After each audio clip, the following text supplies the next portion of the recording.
Transformez votre vie en 3 mois et devenez une version irreconnaissable. Imaginez-vous vous regarder dans le miroir dans 3 mois et ne pas reconnaître la personne que vous voyez. Cette version puissante, sûre et transformée que vous avez toujours rêvé d'être. Que se passerait-il si je vous disais que vous êtes à seulement 90 jours de devenir quelqu'un de complètement nouveau, quelqu'un que tout le monde regardera avec admiration et respect? Il ne s'agit pas de magie ni de promesses vides. Il s'agit d'adopter des habitudes et des défis qui vous mèneront à un niveau que vous n'avez jamais imaginé. Aujourd'hui, commence votre voyage pour devenir irréprochable. Amis, avant de continuer, je veux que vous laissiez dans les commentaires la phrase « À partir d'aujourd'hui, je vis comme un véritable stoïque ». En l'écrivant, vous montrerez que vous êtes engagé sur ce chemin de transformation et de renforcement personnel. Grâce à cet acte simple, vous ferez le premier pas vers une nouvelle version de vous-même. Commençons ensemble ce voyage. Numéro 1. Votre zone de confort est votre cercueil. La zone de confort est un endroit que nous connaissons tous bien. C'est là où nous nous sentons en sécurité, protégés et à l'aise. Mais avez-vous déjà pensé à ce que cela signifie vraiment de rester là? C'est comme si vous étiez dans un cercueil.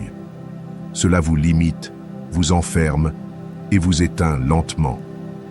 Le pire, c'est que souvent, nous ne réalisons même pas que nous sommes piégés. Nous nous disons que c'est un endroit où nous sommes en sécurité, où il n'y a pas de risque.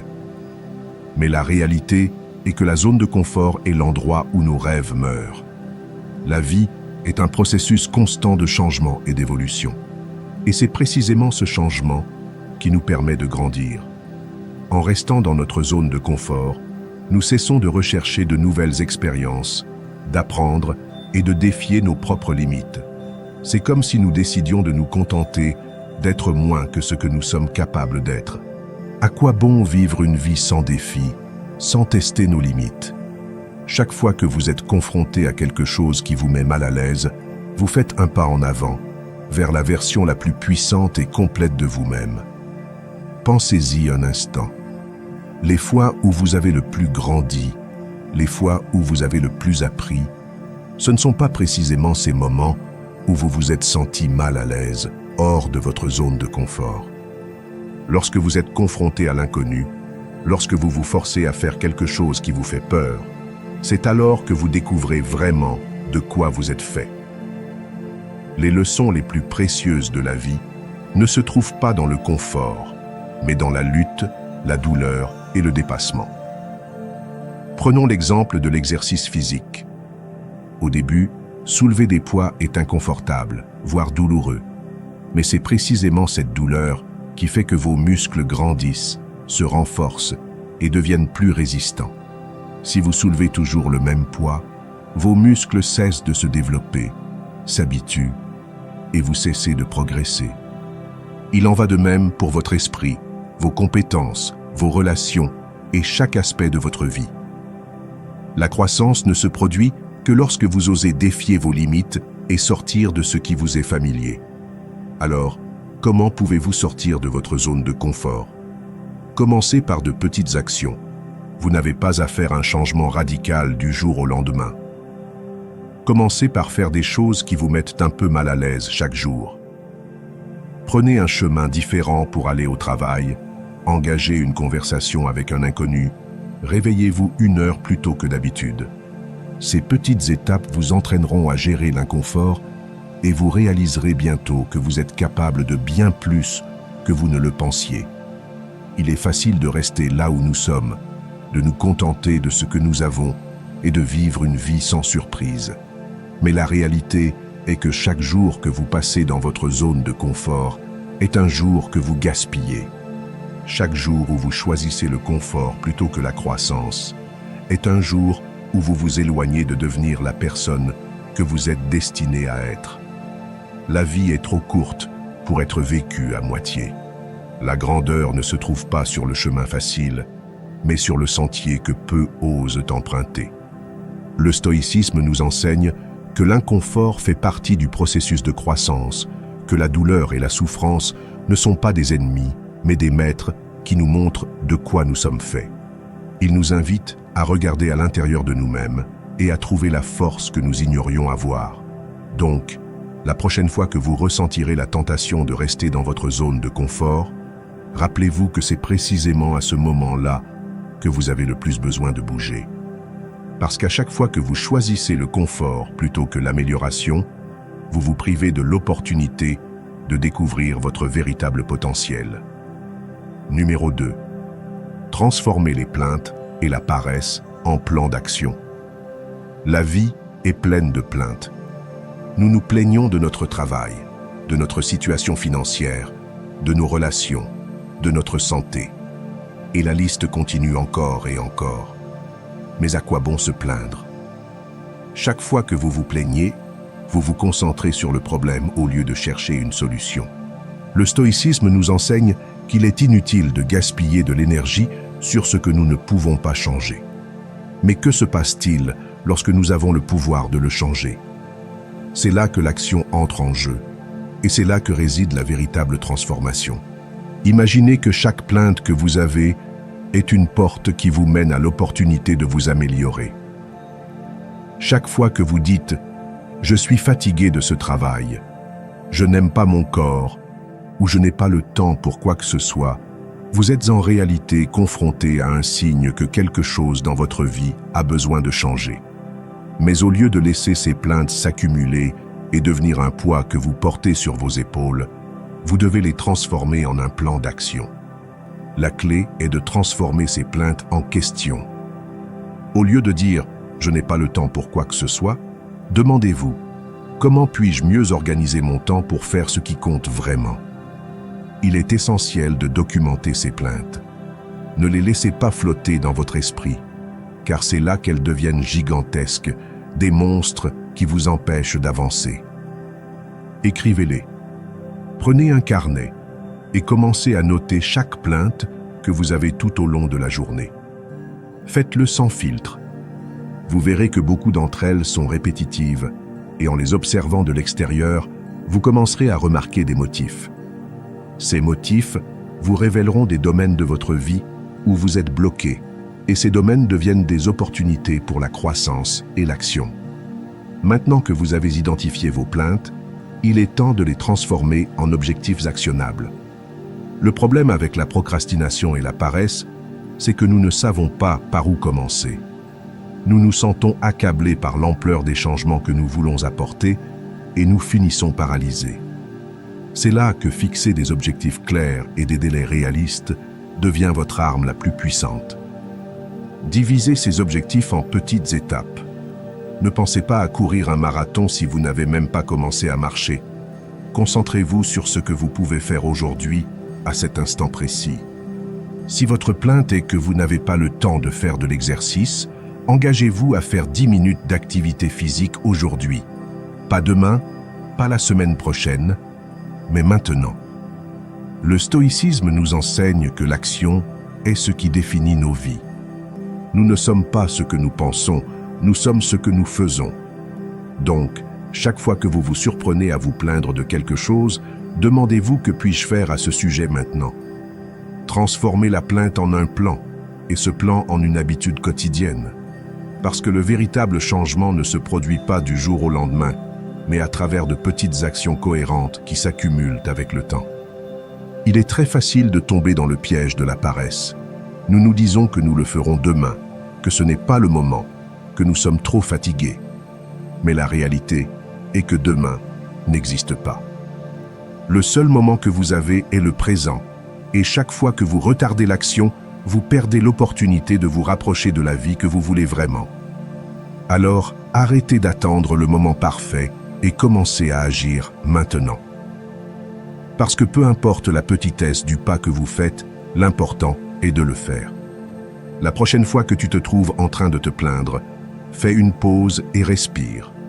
Reconnais que tu as le pouvoir de changer cette situation. Tu n'es pas une victime des circonstances, tu es le créateur de ta réalité. Choisis de transformer cette plainte en un objectif, en un but clair, et engage-toi à faire le premier pas peu importe sa taille, car c'est dans l'action que se trouve le véritable pouvoir. C'est la racine de la misère. Les attentes sont des pièges que nous nous imposons. Lorsque nous créons des attentes sur la façon dont les choses devraient être, sur la façon dont les autres devraient se comporter, ou même sur la façon dont notre propre chemin devrait être, nous ouvrons la porte à la déception et à la souffrance. Le problème est que lorsque nos attentes ne sont pas satisfaites, nous nous sentons frustrés, trahis, et dans le pire des cas, misérables. C'est comme si nous nous concentrions sur ce que nous croyons devoir se produire, au lieu d'accepter et d'apprécier ce qui est réellement. Combien de fois dans la vie as-tu attendu quelque chose de quelqu'un et cette personne n'a pas répondu à tes attentes? Peut-être que tu attendais un geste de remerciement, un mot gentil, ou simplement qu'il soit à la hauteur de ce que tu pensais qu'il devait être. Mais de qui est vraiment la faute? Ce n'est pas de l'autre personne, mais de toi, d'avoir déposé sur eux la responsabilité de répondre à une image que tu as créée dans ton esprit. À ce moment-là, tu leur as remis le pouvoir de ton bonheur. Le stoïcisme nous enseigne que la racine de la misère réside précisément dans ces attentes que nous plaçons sur les autres et sur le monde qui nous entoure. Maintenant, que se passe-t-il lorsque nous dirigeons ces attentes vers nous-mêmes? Nous nous imposons des normes inaccessibles, des objectifs qui, bien qu'ils ne soient pas impossibles, sont pleins de pression et d'exigence. Nous nous disons que nous devons être parfaits, que nous ne pouvons pas échouer, que nous devons toujours être à la hauteur. Et quand nous n'atteignons pas ce que nous nous sommes fixés, nous nous sentons échoués, comme si nous n'étions pas assez bons. Mais qui a dit que la vie consiste à suivre un scénario que nous avons écrit dans notre esprit? La vie est imparfaite, et c'est là que réside sa beauté. Lorsque nous laissons de côté les attentes, nous commençons à vivre la vie telle qu'elle est. Nous nous libérons du besoin constant que les choses soient d'une certaine manière et commençons à apprécier ce qui est devant nous. Les déceptions diminuent, car il n'y a plus d'idées préconçues qui les alimentent. Nous commençons à voir les choses avec clarté et à accepter que la réalité est changeante, que les gens sont imparfaits et que nous le sommes aussi. C'est à ce moment d'acceptation que nous trouvons la véritable paix. Je me souviens d'une fois où j'attendais une promotion au travail. J'avais travaillé dur, je m'étais efforcé au-delà de ce que je croyais possible et j'étais sûr que j'allais l'obtenir. Mais cela ne s'est pas produit. Au lieu de célébrer mes réalisations, je me suis senti déçu et amer, comme si tous mes efforts avaient été vains. C'est alors que j'ai réalisé que ma souffrance ne provenait pas de ne pas obtenir la promotion, mais de l'attente que j'avais créée à son sujet. Dès que j'ai lâché cette attente, j'ai pu voir clairement combien j'avais grandi, combien j'avais appris et combien j'étais allé loin, même sans la reconnaissance externe que j'attendais tant. Le voyage est ce qui compte, pas la destination. Et lorsque tu te permets d'apprécier chaque pas, chaque erreur et chaque petit progrès, tu commences à comprendre que la véritable richesse réside dans le processus, pas dans le résultat final. Les attentes te aveuglent à la beauté de ce que tu vis en ce moment précis. Peu importe si vous n'êtes pas arrivé là où vous vouliez être, ce qui compte, c'est que vous avancez, que vous apprenez, que vous grandissez. Alors, que se passerait-il si aujourd'hui vous décidiez de lâcher ces attentes qui vous lient? Que se passerait-il si vous vous permettiez simplement d'être, sans attendre que tout soit parfait, que tout se passe comme prévu? Vous commenceriez à ressentir une sensation de liberté, une paix que l'on trouve seulement lorsque l'on cesse de lutter contre la réalité et que l'on apprend à l'accepter telle qu'elle est.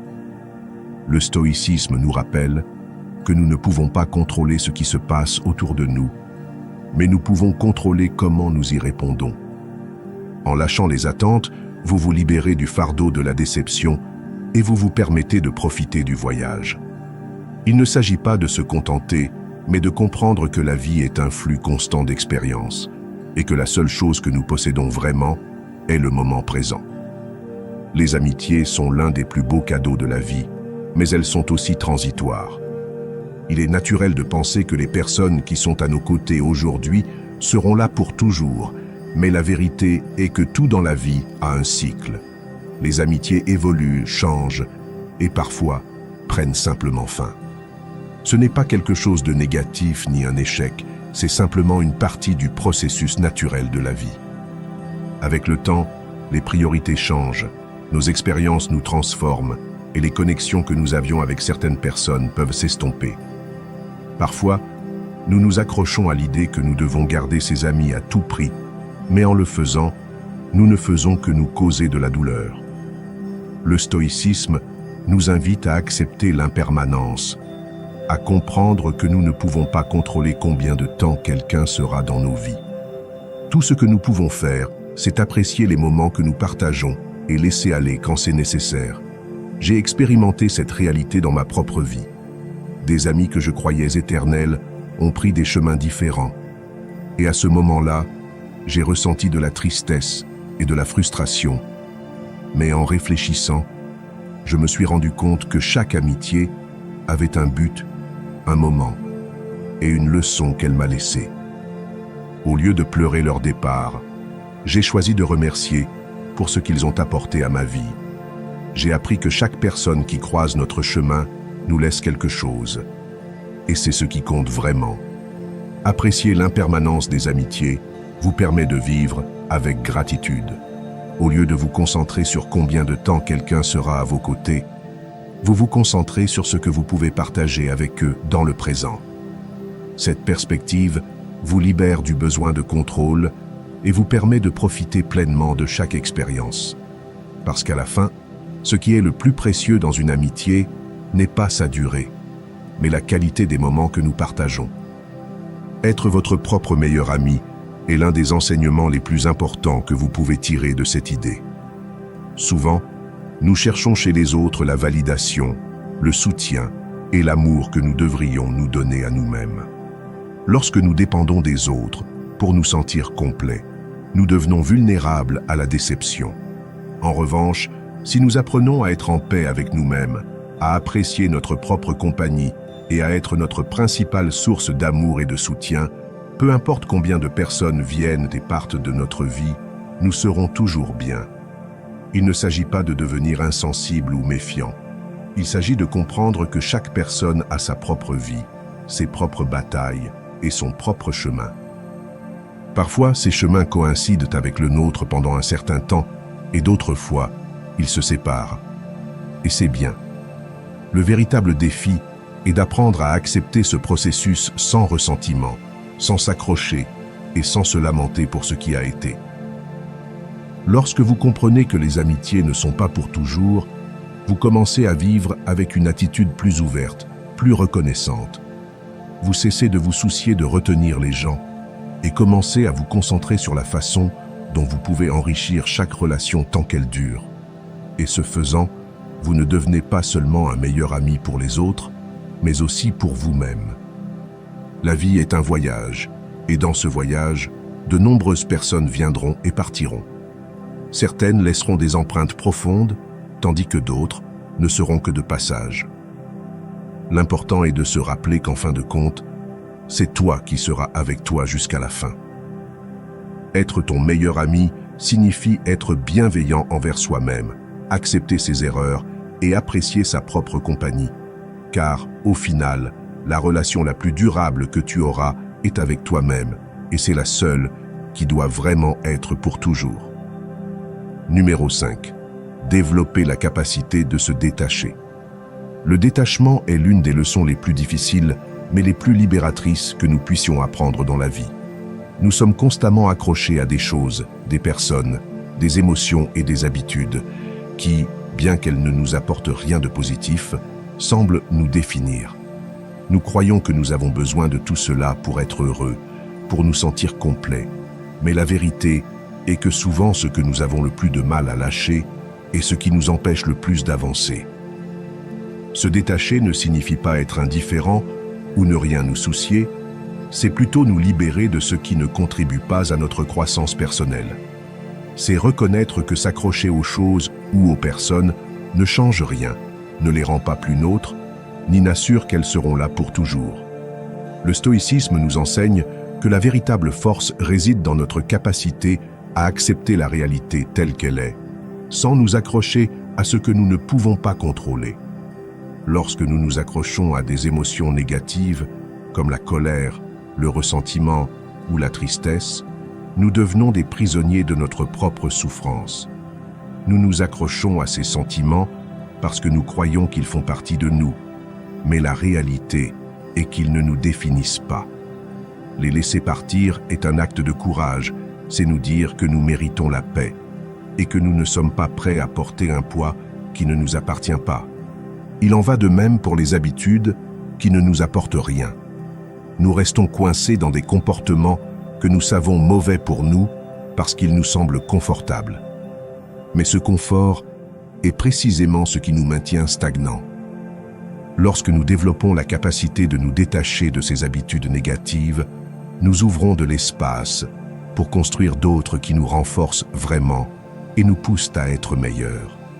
C'est à ce moment-là que nous commençons à vivre un véritable changement, une croissance qui naît de l'intérieur.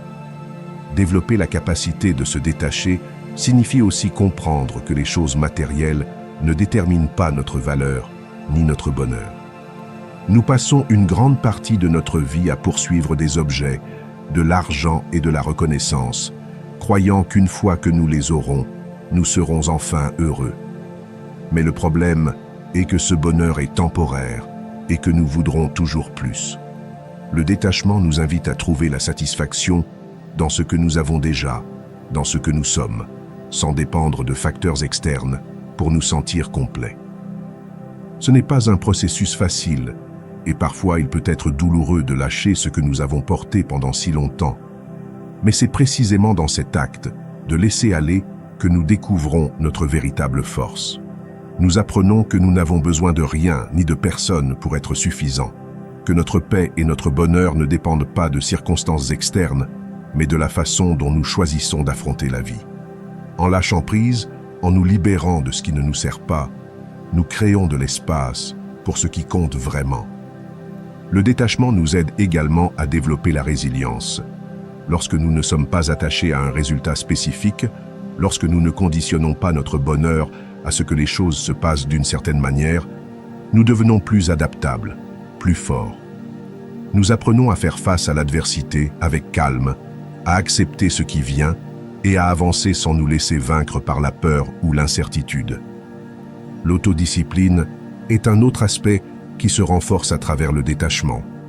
En nous libérant du besoin constant de chercher l'approbation des autres, de satisfaire des désirs superficiels et de nous accrocher à ce qui ne nous bénéficie pas, nous devenons plus concentrés et plus capables de prendre des décisions qui nous propulsent réellement en avant. La vie devient plus légère, plus claire, et le chemin qui semblait auparavant confus se révèle avec plus de clarté. Se détacher ne signifie pas renoncer à tout, ni vivre dans l'isolement. Il s'agit d'être conscient de ce qui compte vraiment et de cesser de dépenser de l'énergie sur ce qui ne l'est pas. C'est un acte d'amour-propre, un engagement envers notre propre bonheur et bien-être. C'est comprendre que la véritable liberté ne consiste pas à tout avoir, mais à ne rien nécessiter pour nous sentir complets. Numéro 6. Abandonner l'habitude de se plaindre tout le temps. Cesser de se plaindre est l'un des plus grands cadeaux que vous pouvez vous faire. La plainte est une habitude qui nous consume, qui nous maintient concentrés sur le négatif, sur ce que nous n'avons pas, sur ce qui ne va pas. C'est comme un nuage sombre qui s'installe sur nos vies, nous faisant toujours voir le pire de chaque situation. Mais, vous êtes-vous déjà arrêté pour penser à combien cette habitude vous limite? Combien de temps et d'énergie perdez-vous à vous concentrer sur ce qui ne va pas, au lieu de ce que vous pouvez changer? Imaginez à quoi ressemblerait votre vie si pendant 6 mois, vous vous engagiez à ne pas vous plaindre, pas une seule plainte. Rien de « je n'ai pas assez d'argent, mon travail est terrible, personne ne me comprend ». Au lieu de cela, chaque fois que vous ressentez la tentation de vous plaindre, cherchez quelque chose de positif, quelque chose pour lequel être reconnaissant. Au début, cela peut sembler difficile, presque impossible, mais avec le temps, vous réaliserez que votre esprit commence à se concentrer sur les solutions plutôt que sur les problèmes, sur les opportunités, plutôt que sur les limitations. Le stoïcisme nous enseigne que nous ne pouvons pas contrôler ce qui se passe autour de nous, mais nous pouvons contrôler comment nous y répondons. Se plaindre, c'est céder ce contrôle. C'est permettre aux circonstances de dicter notre humeur, notre bonheur et notre bien-être. Mais quand vous décidez de cesser de vous plaindre, vous vous empouvoirisez, vous prenez les rênes de votre vie et vous dites au monde que, peu importe ce qui se passe, vous choisissez comment réagir. L'impact de ce changement de perspective est profond.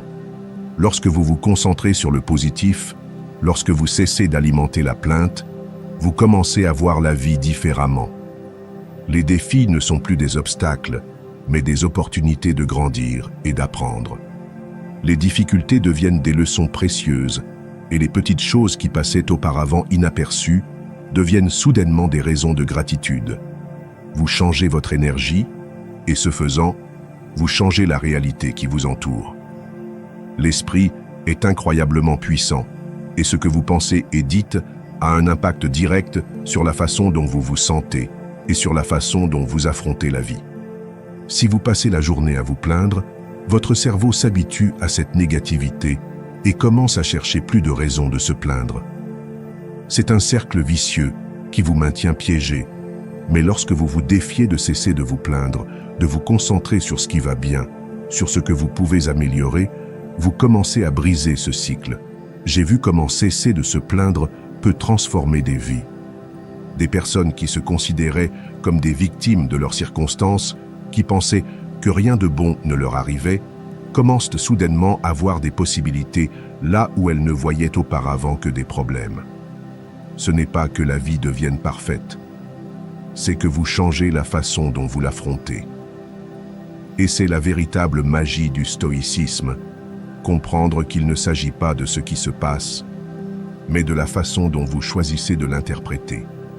Au cours de ces 6 mois, je vous encourage à tenir un journal de gratitude. Chaque jour, écrivez 3 choses pour lesquelles vous êtes reconnaissant. Au début, cela peut être difficile de les trouver, surtout si vous êtes habitué à vous concentrer sur le négatif. Mais avec le temps, tu te rendras compte qu'il y a beaucoup plus de choses pour lesquelles être reconnaissant que tu ne le pensais.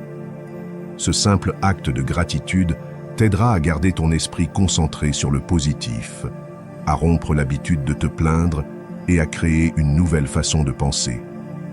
La vie est trop courte pour la gaspiller en plainte.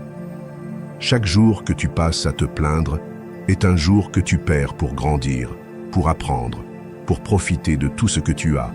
Alors, à partir d'aujourd'hui, fais un engagement envers toi-même. Arrête de te plaindre. Concentre-toi sur ce que tu peux contrôler, sur ce que tu peux améliorer et sur tout le bon qui t'entoure. Parce que lorsque tu choisis de voir le côté positif, lorsque tu cesses d'alimenter la plainte, tu découvres que la vie est beaucoup plus riche, plus pleine et plus belle que tu ne l'avais jamais imaginé. Numéro 7. La gratitude comme pilier central. La gratitude est l'un des piliers les plus puissants pour transformer notre vie. Lorsque nous apprenons à être reconnaissants, nous changeons notre façon de voir le monde et par conséquent, notre manière de vivre. Il ne s'agit pas seulement de remercier pour les grandes réalisations ou pour les moments de bonheur évidents. Il s'agit de trouver cette étincelle de gratitude même dans les petits détails que nous négligeons souvent. Parce que c'est dans ces petites choses que réside vraiment la magie de la vie. Chaque jour est rempli d'opportunités pour ressentir de la gratitude. Le simple fait de se réveiller le matin, de sentir le soleil sur sa peau, d'avoir de l'eau chaude pour se doucher ou de profiter d'un repas, ce sont des bénédictions que nous tenons souvent pour acquises. Mais lorsque nous prenons un moment et que nous apprécions vraiment ces choses, nous commençons à réaliser à quel point nous sommes chanceux. La gratitude nous connecte au présent, nous ancre à la réalité et nous aide à apprécier ce que nous avons déjà, au lieu de toujours nous concentrer sur ce qui nous manque. Le stoïcisme nous enseigne que ce n'est pas ce que nous avons, mais comment nous l'apprécions, qui détermine notre bonheur. La gratitude est l'outil qui nous permet de voir le verre à moitié plein, même lorsque les circonstances ne sont pas parfaites. Lorsque nous cultivons un esprit reconnaissant, nous laissons de côté l'habitude de nous comparer aux autres, de désirer ce que nous n'avons pas, et nous commençons à trouver la paix et la satisfaction dans ce qui existe déjà dans nos vies. Cela ne signifie pas que nous cessons d'aspirer à plus, mais que nous apprenons à apprécier le chemin, à valoriser chaque pas, peu importe sa taille. Un pas pratique pour intégrer la gratitude dans ta routine quotidienne est de commencer un journal de gratitude. Chaque nuit, avant de dormir, écris au moins 3 choses pour lesquelles tu es reconnaissant ce jour-là. Au début, cela peut sembler difficile, surtout si tu n'es pas habitué à chercher le positif. Mais peu à peu, ton esprit s'entraînera à trouver ces moments de gratitude et tu seras surpris de tout ce pourquoi tu peux être reconnaissant. Cela peut être un message d'un ami, l'arôme de ton café du matin ou même l'opportunité d'avoir surmonté une journée difficile. Une autre pratique efficace est d'exprimer ta gratitude aux autres. Ne te limite pas à la ressentir en silence. Partage-la. Remercie les personnes qui font partie de ta vie. Dis-leur combien tu apprécies leur présence et comment elles ont positivement impacté ton chemin. En le faisant, tu ne cultives pas seulement ta propre gratitude, mais tu crées aussi un environnement d'appréciation et d'amour autour de toi. La gratitude a le pouvoir de renforcer nos relations, de nous rapprocher des autres et de construire des connexions plus authentiques et significatives. Il est également fondamental d'apprendre à être reconnaissant, même pour les défis et les difficultés. Parfois, les expériences les plus douloureuses sont celles qui nous enseignent le plus, celles qui nous rendent plus forts et nous préparent à affronter la vie avec une nouvelle perspective. Remercier pour les leçons que les moments difficiles apportent est un acte de courage, et c'est là que se révèle la véritable essence du stoïcisme. Car au final, la vie ne consiste pas à éviter les problèmes, mais à trouver le courage et la sagesse pour les affronter avec gratitude. La gratitude transforme notre réalité car elle change notre perspective. Elle nous enseigne que peu importe à quel point les circonstances sont difficiles, il y a toujours quelque chose pour lequel nous pouvons être reconnaissants. En cultivant cette habitude, nous mettons de côté la plainte, le victimisme et adoptons une attitude de responsabilité et d'appréciation pour la vie. Et cela, à son tour, nous permet de vivre d'une manière plus pleine, plus consciente et plus connectée avec nous-mêmes et avec le monde qui nous entoure. Donc, à partir d'aujourd'hui, je t'invite à faire de la gratitude un pilier central de ta vie. Commence à chercher le bon, à célébrer les petites victoires et à reconnaître les bénédictions que tu as déjà. Car lorsque tu pratiques la gratitude, tu découvres que la vie, avec toutes ses imperfections, est un cadeau extraordinaire qui mérite d'être apprécié à chaque instant. Numéro 8. Le sacrifice est essentiel. Le sacrifice est une partie inévitable du chemin vers tout ce qui en vaut vraiment la peine. Dans un monde où nous cherchons constamment des raccourcis, des solutions rapides et le chemin le plus confortable, nous oublions que ce qui est le plus précieux dans la vie nécessite des efforts, de la dévotion et surtout la volonté de renoncer à quelque chose. C'est précisément à travers le sacrifice que nous découvrons de quoi nous sommes faits, que nous trouvons notre véritable potentiel et que nous nous rapprochons de la vie que nous désirons vraiment. Le stoïcisme nous enseigne que rien de réellement précieux ne s'obtient sans un prix. Chaque accomplissement, chaque objectif atteint implique de renoncer à quelque chose. Cela peut être le temps, l'énergie, le confort ou même la sécurité que nous ressentons en restant dans notre zone de confort. Mais c'est dans cet acte de lâcher prise, de se détacher de ce qui est facile, que nous trouvons la véritable satisfaction. C'est dans le sacrifice que se forgent les bases d'une vie authentique et pleine de sens. Je me souviens d'un moment de ma vie où j'ai dû prendre une décision qui a tout changé. J'avais un emploi stable, un bon salaire et le confort d'une routine que je connaissais par cœur. Mais au fond, je sentais que je ne vivais pas en accord avec mon but, que je me contentais d'une vie qui ne me comblait pas. Prendre la décision de laisser cette sécurité, de sacrifier ce qui m'était confortable pour poursuivre ce que je voulais vraiment, a été l'un des moments les plus difficiles que j'ai affrontés, mais aussi l'un des plus libérateurs. En lâchant ce qui ne me servait plus, j'ai ouvert de l'espace pour quelque chose de bien plus grand et significatif. La réalité est que tu ne peux pas tout avoir. Si tu veux atteindre tes objectifs, si tu veux devenir la meilleure version de toi-même, tu devras faire des sacrifices. Tu devras renoncer aux plaisirs éphémères, aux distractions qui t'éloignent de ton but et, parfois, même à des personnes qui ne partagent pas ta vision. Cela peut être douloureux et, sur le moment, il peut sembler que tu perds plus que tu ne gagnes.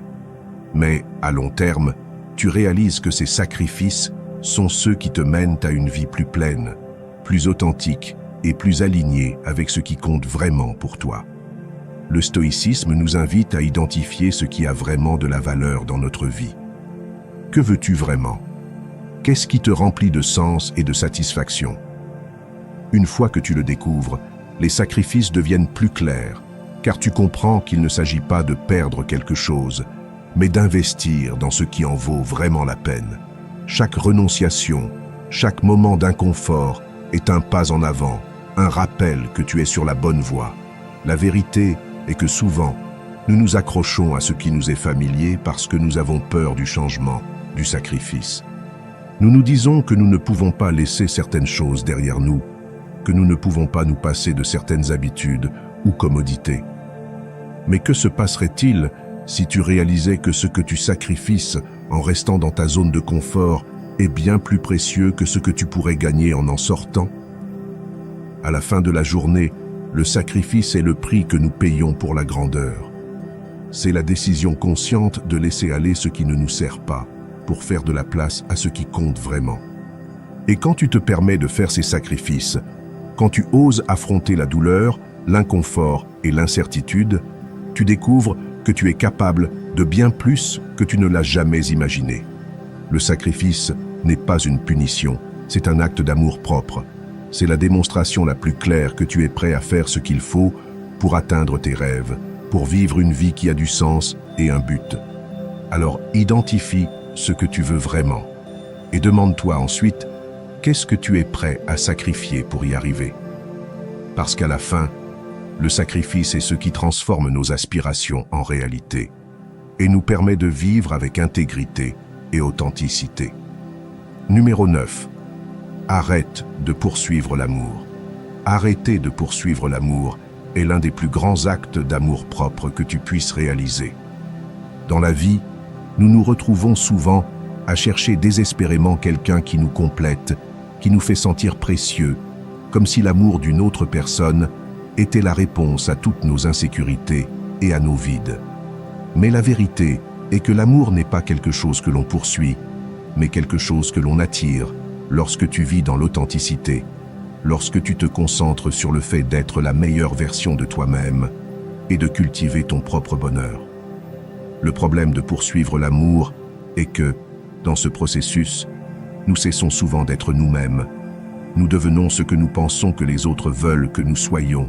Nous nous adaptons, nous nous modelons et nous perdons notre essence. Mais le véritable amour, l'amour qui en vaut vraiment la peine, ne peut te trouver que lorsque tu es authentique, lorsque tu te montres tel que tu es avec toutes tes vertus et défauts, car c'est dans cette authenticité que réside la beauté d'une connexion réelle. Je me souviens d'un moment de ma vie où je pensais que si je n'avais personne à mes côtés, alors quelque chose n'allait pas chez moi.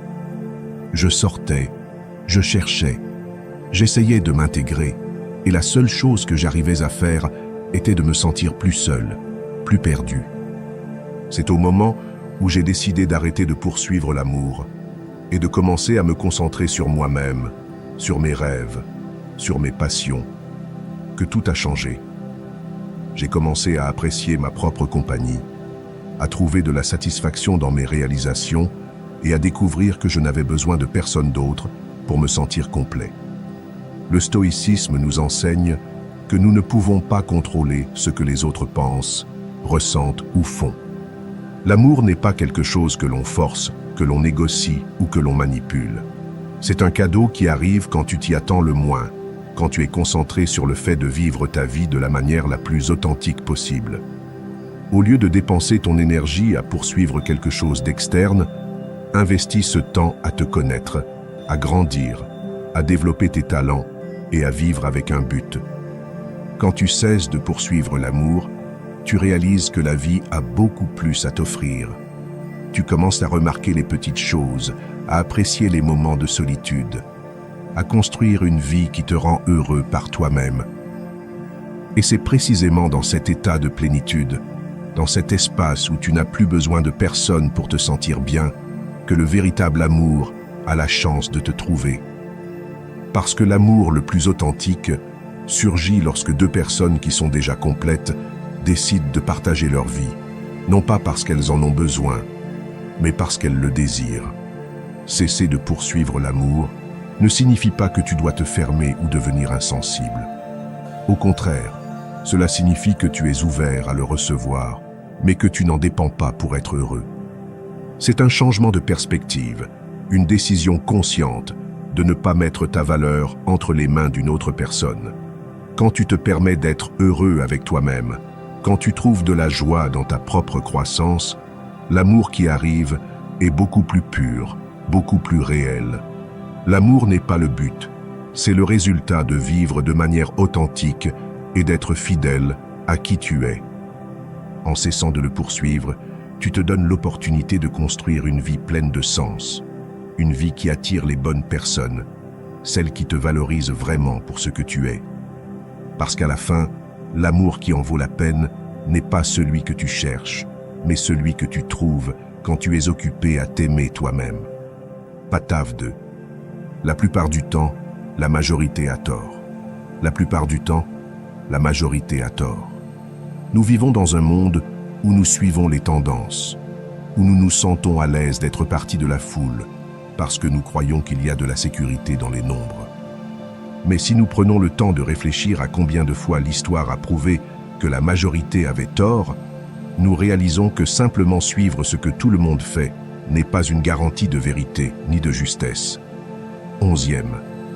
Pense à des moments comme la croyance que la Terre était plate, une idée acceptée par la grande majorité pendant des siècles. Il a fallu que quelques courageux, prêts à défier l'opinion populaire, remettent en question cette croyance pour que l'humanité avance.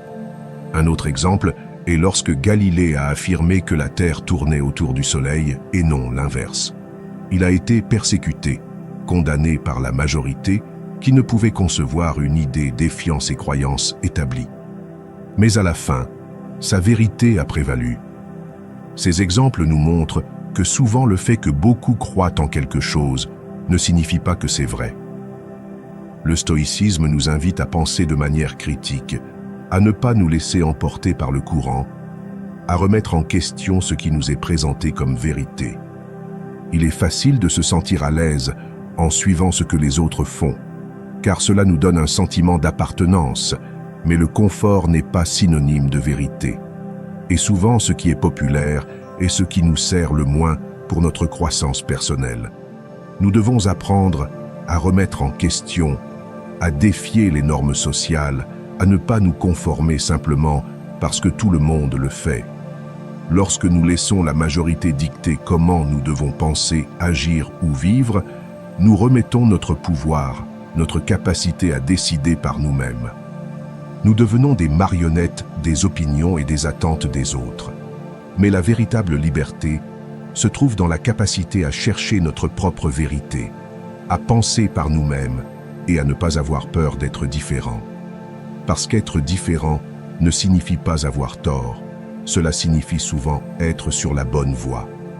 J'ai vu dans ma propre vie comment suivre l'opinion de la majorité m'a conduit à prendre des décisions qui n'étaient pas alignées avec qui je suis vraiment.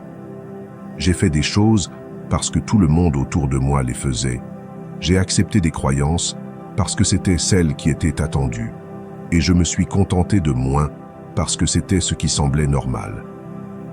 Mais au moment où j'ai commencé à remettre en question, à défier ce qui était attendu de moi et à chercher ma propre vérité, j'ai expérimenté une liberté que je n'avais jamais connue. J'ai commencé à vivre selon mes valeurs, à prendre des décisions basées sur ce qui m'importe vraiment et non sur ce que les autres pensaient que je devrais faire. Chercher sa propre vérité est un acte de courage, car cela signifie être prêt à aller à contre-courant, à faire face au rejet et à être incompris. Mais c'est précisément dans cette quête que nous trouvons notre vrai moi, où nous découvrons ce qui compte vraiment et où nous grandissons en tant qu'individus. Il ne s'agit pas d'être rebelle pour le simple fait de l'être, mais d'être authentique, de vivre selon ce que nous croyons et non selon ce qu'on nous dit que nous devrions croire. La plupart suivra ce qui leur semble le plus facile, ce qui leur donne un sentiment de sécurité et de conformité. Mais si tu veux vivre une vie qui ait vraiment du sens, tu dois être prêt à défier ce confort, à remettre en question ce que la majorité accepte sans réfléchir, et à chercher ta propre vérité, car au final, ce qui définit ta vie n'est pas ce que pensent les autres, mais ce que tu choisis de croire et comment tu décides de vivre. L'histoire nous a montré maintes fois que la majorité peut avoir tort, alors n'aie pas peur d'être cette voix qui questionne, qui cherche, qui défie. Car c'est dans cet acte de penser par soi-même que tu trouveras la vérité qui te rendra libre et la vie que tu veux vraiment vivre. 11. La patience est pouvoir. La patience est l'une des vertus les plus puissantes que nous puissions développer dans un monde qui va à toute vitesse. Nous vivons à une époque où tout est à portée de clic, où la gratification instantanée est devenue la norme et où l'idée d'attendre quelque chose semble presque une punition. Mais la réalité est que les choses qui en valent vraiment la peine, celles qui ont un impact profond et durable sur nos vies, ne s'obtiennent pas du jour au lendemain. Elles nécessitent du temps, des efforts et surtout de la patience. La véritable grandeur ne s'atteint pas en un instant. Pense aux grandes réalisations de l'histoire, aux personnes qui ont laissé une empreinte indélébile dans le monde. Elles ne sont pas arrivées là où elles sont du jour au lendemain. Derrière chaque succès se cachent des années de travail, d'échecs, de persévérance et surtout de patience. La patience est ce qui nous permet d'avancer lorsque les résultats ne viennent pas immédiatement, lorsque nos efforts semblent ne pas porter leurs fruits. C'est la capacité de comprendre que chaque pas, aussi petit soit-il, nous rapproche un peu plus de nos objectifs. Le stoïcisme nous enseigne que la patience est pouvoir, car elle nous permet d'accepter ce que nous ne pouvons pas contrôler et d'attendre calmement ce que le temps a réservé pour nous. Il nous invite à voir la vie comme un processus, à comprendre que tout ne se produit pas au moment que nous souhaitons et que souvent ce que nous désirons le plus se manifeste lorsque nous sommes prêts à le recevoir. C'est dans cet espace d'attente que se forge notre caractère, où nous apprenons à être résilients et à faire confiance au fait que tout a son moment. Pour cultiver la patience dans notre vie quotidienne, il est essentiel d'apprendre à être conscient de nos pensées et de nos émotions. Chaque fois que tu ressens le besoin d'obtenir quelque chose immédiatement, arrête-toi et demande-toi « Pourquoi suis-je si pressé ? Que suis-je vraiment en train de chercher ?» En prenant un moment pour réfléchir, tu te rendras compte que souvent l'urgence n'est qu'un reflet de notre anxiété, de notre désir d'éviter l'inconfort d'attendre.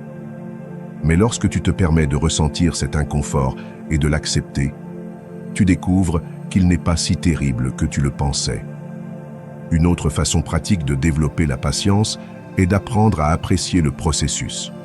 Au lieu de t'obséder sur le résultat final, concentre-toi sur chaque étape du chemin, sur chaque petit progrès que tu fais.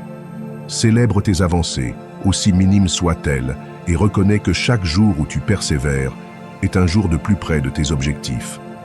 La patience ne signifie pas résignation, mais avoir la force de continuer malgré les difficultés, sachant que ce que vous construisez en vaut la peine. Dans la vie quotidienne, il y a de nombreuses occasions de pratiquer la patience. Lorsque vous êtes coincé dans le trafic, au lieu de vous frustrer, profitez de ce moment pour réfléchir, écouter un podcast ou apprécier votre propre compagnie. Lorsque vous faites face à un défi au travail ou dans vos relations, rappelez-vous que les solutions n'arrivent pas toujours immédiatement et que chaque obstacle est une opportunité de grandir. La patience est comme un muscle. Plus vous la pratiquez, plus elle devient forte. Le problème de la gratification instantanée est qu'elle nous fait croire que tout doit se passer rapidement, que si nous n'obtenons pas ce que nous voulons tout de suite, quelque chose ne va pas. Mais le stoïcisme nous rappelle que le temps est un allié, pas un ennemi.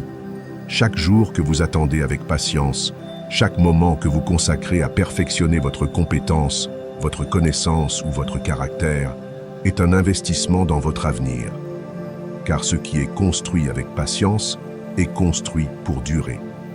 La patience est une force, car elle nous permet de rester concentrés, calmes et fermes, même lorsque le monde autour de nous va à toute vitesse. C'est la qualité qui nous distingue, qui nous donne la force de résister aux tempêtes et d'avancer lorsque d'autres abandonnent. Alors, dans un monde qui vous dit que tout doit être rapide, choisissez d'être patient. Car au final, les fruits que vous récoltez avec patience sont les plus doux, les plus significatifs et ceux qui en valent vraiment la peine.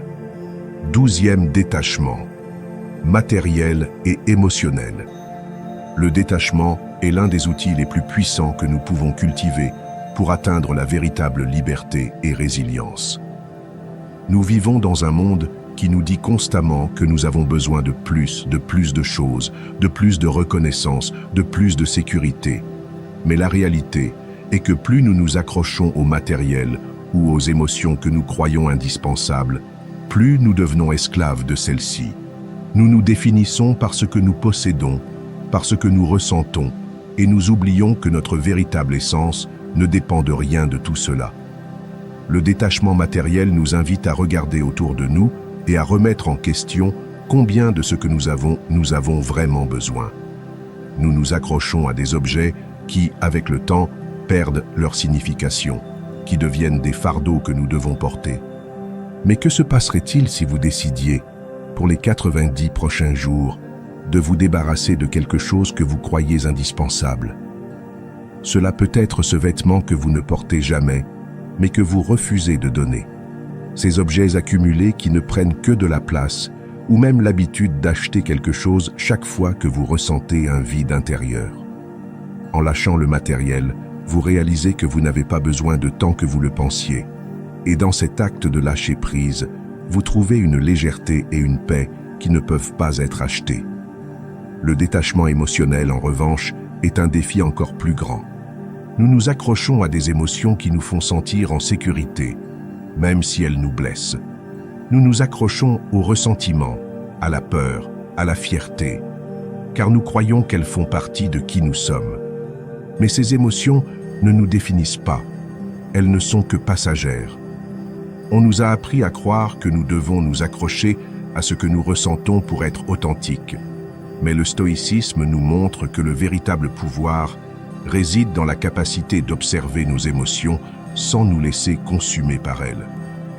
Au cours des 90 prochains jours, je vous encourage à identifier une émotion qui vous empêche d'avancer et à pratiquer le détachement. Peut-être est-ce l'habitude de vous sentir victime des circonstances, le ressentiment envers quelqu'un qui vous a blessé ou le besoin constant de validation externe. Laissez cette émotion exister, mais ne la transformez pas en le centre de votre vie. Observez-la, comprenez d'où elle vient, mais ensuite lâchez-la.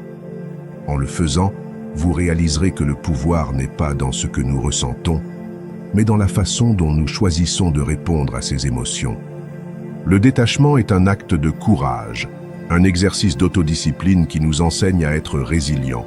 Car lorsque nous cessons de dépendre du matériel et de l'émotionnel, nous découvrons que nous sommes beaucoup plus forts que nous ne le pensions. Nous réalisons que nous n'avons pas besoin de ces choses, de ces sentiments, pour être complets. Nous nous libérons du fardeau des attentes, du besoin de contrôle, et nous trouvons une sérénité qui ne peut être obtenue par l'accumulation. Le stoïcisme nous rappelle que tout est temporaire, que les choses et les émotions vont et viennent, et que s'accrocher à elles ne fait que nous éloigner de la véritable paix intérieure. En pratiquant le détachement, nous entraînons notre esprit à affronter la vie avec plus de force et de flexibilité. Nous nous préparons au changement, aux pertes inévitables, et nous apprenons à profiter de ce que nous avons tant que c'est présent, sans sentir que nous devons le posséder pour toujours. Laisser aller n'est pas un acte de faiblesse, c'est un acte de pouvoir. Cela signifie que vous êtes prêt à faire face à l'inconfort, à défier l'idée que vous avez besoin de quelque chose d'externe pour être heureux. C'est une déclaration selon laquelle, peu importe ce que vous avez ou ce que vous ressentez, vous êtes suffisant tel que vous êtes. En lâchant ce que vous croyez être indispensable, vous vous permettez de découvrir ce qui compte vraiment. Alors prenez ces 90 prochains jours comme un défi personnel. Trouvez quelque chose, qu'il soit matériel ou émotionnel, que vous pouvez laisser aller. Observez comment vous vous sentez, comment votre perspective change et comment, à la fin de ce processus, vous vous sentez plus libre, plus fort et plus en paix avec vous-même. Car le véritable pouvoir ne réside pas dans ce que nous possédons, mais dans notre capacité à lâcher prise et à aller de l'avant. Nettoyez les pensées négatives. Les pensées négatives sont comme des taches sombres sur les murs de notre esprit. Imaginez un instant que vous êtes dans une pièce qui était autrefois impeccable, propre et pleine de lumière. Avec le temps, de petites taches commencent à apparaître. Au début, elles ne semblent pas être grand-chose, peut-être même que vous les ignorez. Mais au fur et à mesure que les jours passent, ces taches grandissent, se multiplient, et avant que vous ne vous en rendiez compte, les murs sont couverts d'une obscurité qui vole la beauté et la clarté de la pièce. C'est ainsi que fonctionnent les pensées négatives. Ils s'infiltrent dans votre esprit peu à peu, et si vous ne les abordez pas, ils finissent par s'emparer de tout votre espace mental. Chaque fois que vous vous dites que vous n'êtes pas assez bon, que vous n'atteindrez jamais vos objectifs ou que vous ne méritez pas le bonheur, vous ajoutez une autre tâche à ces murs. Le problème est que, plus vous permettez à ces pensées de rester, plus il devient difficile de voir la lumière. Jusqu'à ce que vous oubliez comment c'était d'être dans un esprit clair et tranquille. La première étape pour nettoyer ces tâches est de reconnaître qu'elles sont là. Vous ne pouvez pas ignorer ce qui vous sabote, vous ne pouvez pas simplement faire semblant que ces pensées n'existent pas. Le stoïcisme nous enseigne à observer nos pensées sans nous identifier à elles, à comprendre que nous ne sommes pas nos émotions ni nos pensées, mais les observateurs de celles-ci. Une fois que vous identifiez ces tâches mentales, vous pouvez commencer à les nettoyer. Il ne s'agit pas de les combattre avec force, mais de ne pas leur donner de pouvoir. Cessez de les alimenter. Chaque fois qu'une pensée négative apparaît, demandez-vous, est-ce vraiment vrai? Ai-je des preuves que c'est une réalité? Ou est-ce juste une interprétation que je fais de la situation? Souvent, nous réalisons que ces pensées ne sont que des distorsions, des créations de notre critique intérieure qui cherchent à nous affaiblir. En les défiant, en remettant en question leur validité, nous commençons à leur retirer le pouvoir qu'elles ont sur nous. Rompre le cycle de l'auto-sabotage signifie cesser d'être le pire ennemi de soi-même. Il y a un moment où nous devons décider si nous voulons continuer à peindre ces taches sur nos murs ou si nous sommes prêts à les nettoyer, à créer un espace où la lumière et la positivité peuvent briller à nouveau. Le problème est que, bien souvent, nous nous sommes tellement habitués à ces pensées qu'elles sont devenues une partie de notre identité. Mais cela ne doit pas être ainsi. Vous pouvez choisir, à tout moment, de commencer à guérir ces murs et à restaurer la clarté de votre esprit. Se concentrer sur des souvenirs positifs, c'est comme appliquer une nouvelle couche de peinture sur ces murs. Chaque fois que vous vous surprenez à tomber dans une pensée négative, essayez de la remplacer par un souvenir où vous étiez heureux, où vous avez accompli quelque chose d'important, où vous vous êtes senti aimé et précieux. Ces moments existent et sont la preuve que vous êtes capable de bien plus que ce que votre critique intérieure veut vous faire croire. En remplissant votre esprit de ces souvenirs, vous construisez une nouvelle réalité, une où les tâches de négativité n'ont pas d'espace pour grandir. Le critique intérieur est l'un des ennemis les plus persistants que nous devrons affronter dans la vie. Il est toujours là, prêt à souligner nos erreurs, nos faiblesses et à nous rappeler nos échecs. Mais le stoïcisme nous enseigne que nous pouvons faire taire cette voix. Il ne s'agit pas de l'éliminer complètement, car elle sera toujours là, mais de réduire son volume, de ne pas y prêter trop d'attention. Chaque fois que le critique intérieur essaie de vous abattre, répondez avec compassion. Rappelez-vous que vous êtes humain, que vous êtes en processus de croissance et que vous méritez le même amour et le même respect que vous donneriez à un être cher. Nettoyer les pensées négatives est un processus quotidien. Cela ne se fait pas du jour au lendemain, mais chaque petit acte d'amour de soi, chaque fois que vous choisissez de vous concentrer sur le positif, est comme un coup de pinceau de lumière qui commence à effacer ces taches sombres. Et avec le temps, vous réaliserez que la pièce de votre esprit brille à nouveau, pleine de clarté, de paix et d'une force que personne ne peut vous enlever. 14. Agissez dans votre vie. La vie n'attend pas que vous soyez prêt, que le moment soit parfait ou que la peur disparaisse. Le temps continue d'avancer et chaque jour qui passe est une opportunité qui ne revient pas. C'est pourquoi il est essentiel d'agir, de faire ce premier pas, même lorsque la peur vous paralyse ou lorsque l'incertitude vous murmure que vous ne pouvez pas le faire. La réalité est que le changement, le véritable changement, n'arrive que lorsque vous osez bouger, lorsque vous décidez que, quoi qu'il arrive, vous allez prendre le contrôle de votre vie.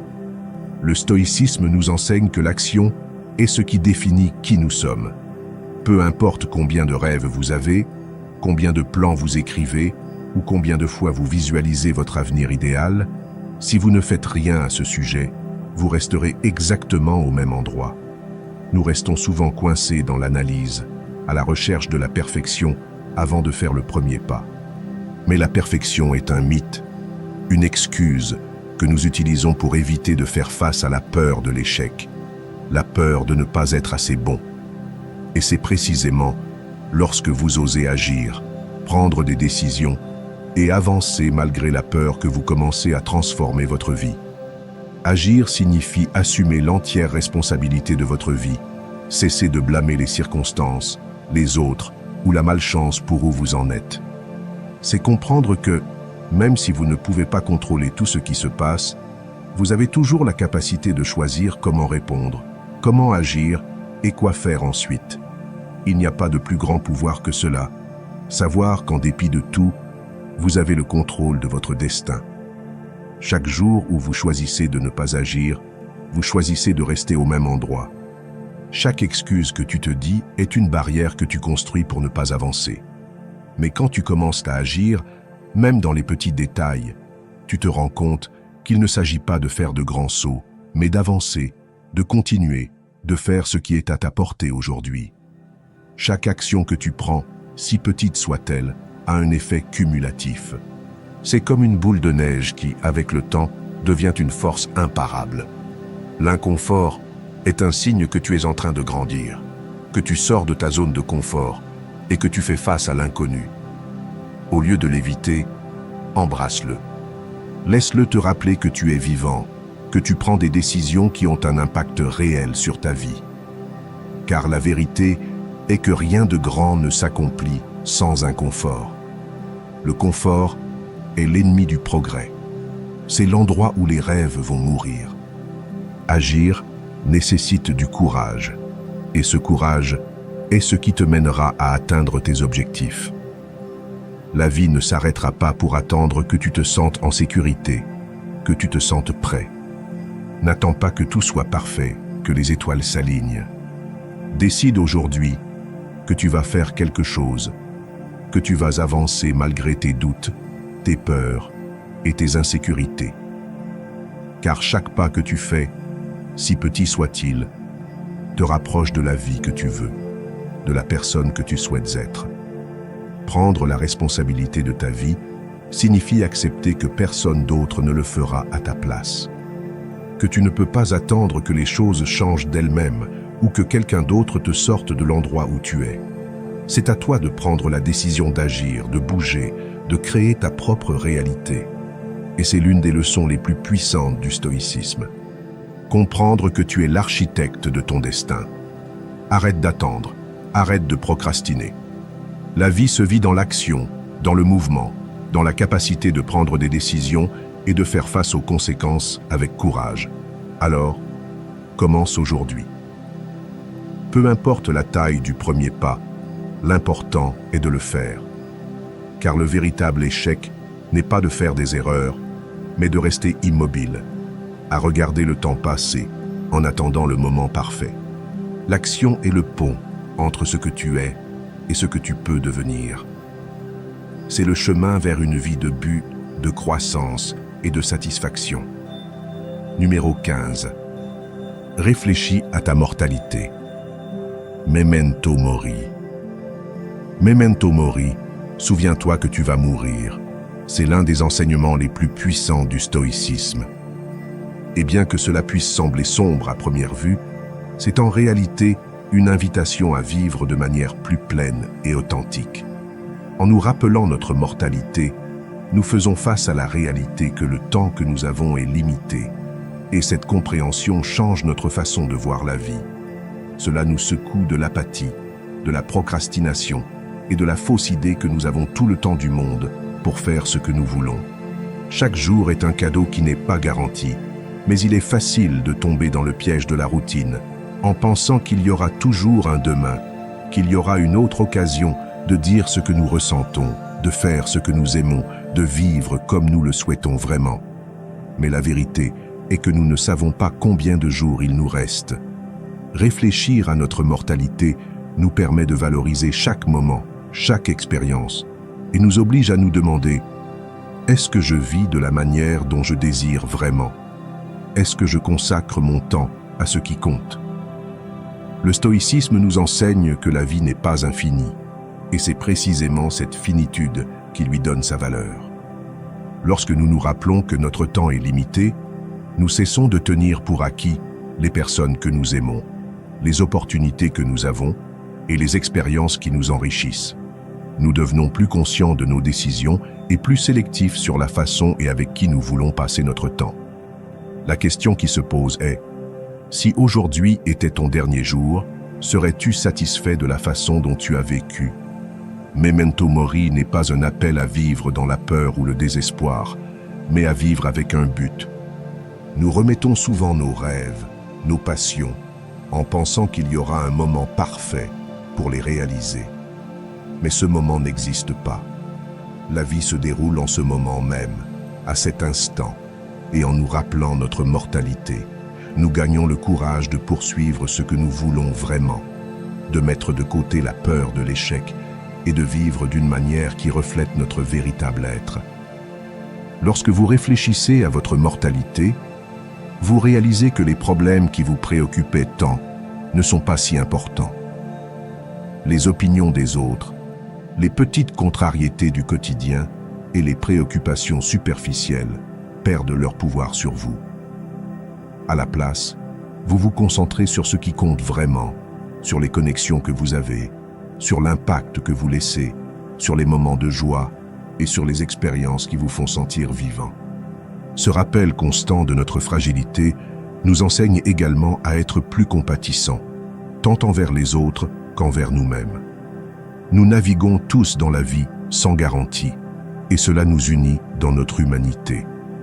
En nous rappelant que la vie est courte, il est plus facile de mettre de côté le ressentiment, l'orgueil et le besoin d'avoir toujours raison. Nous apprenons à valoriser le présent, à pardonner et à être reconnaissant pour chaque occasion que nous avons de partager un moment avec quelqu'un. L'exercice de Memento Mori peut être simple. Il peut être aussi simple que de prendre une minute chaque matin pour se rappeler que ce jour est unique et qu'il ne reviendra jamais. Ou avant de dormir, réfléchir à la façon dont vous avez vécu aujourd'hui, si cela a été en accord avec vos valeurs et vos rêves. Cette habitude vous aidera à garder une perspective claire, à ne pas laisser la vie vous échapper et à vous rappeler qu'à la fin, il ne s'agit pas de combien de jours nous vivons, mais de combien de vies nous mettons dans chaque jour. Alors arrêtez de remettre à plus tard, arrêtez d'attendre le moment parfait. Vivez avec la conscience que votre temps est limité et utilisez cette connaissance comme un catalyseur pour devenir la personne que vous voulez être, pour créer des souvenirs qui comptent vraiment et pour avoir un impact qui perdurera bien au-delà de votre dernier souffle. Car lorsque nous acceptons notre mortalité, c'est alors que nous commençons vraiment à vivre. Et avant de vous dire au revoir, je veux que vous réaffirmiez votre engagement en laissant dans les commentaires la phrase « À partir d'aujourd'hui, je vis comme un véritable stoïque ». Ce sera une déclaration que vous êtes prêt à relever ce défi et à vous transformer en la meilleure version de vous-même. Rappelez-vous, chaque jour est une nouvelle opportunité de grandir et de devenir plus fort. On se voit dans la prochaine vidéo.